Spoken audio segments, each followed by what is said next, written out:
In this tutorial, I'm going to show you how to connect Gumroad to Mailchimp using Zapier. First, open Zapier, Gumroad and Mailchimp in your browser. Log into your accounts before starting the setup.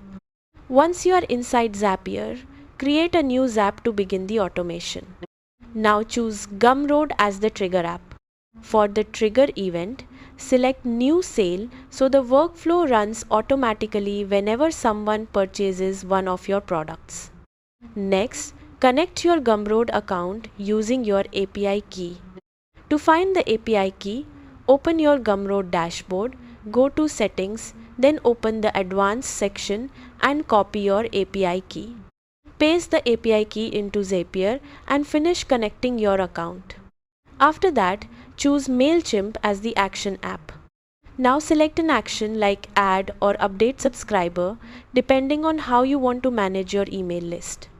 Then connect your Mailchimp account and choose the audience where you want your customers to be added automatically. Next, map the customer details like email address, first name, product purchased or tags. You can also tag subscribers based on the products they buy, so you can send targeted email campaigns later.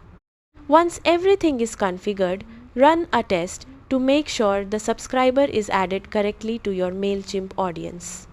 If the test works successfully, click Publish or turn on Zap. Now every Gumroad buyer will automatically join your Mailchimp email list instantly after making a purchase. This is a great way to grow your audience, build customer relationships, and increase repeat sales. And that's how to connect Gumroad to Mailchimp. Thanks for watching and goodbye.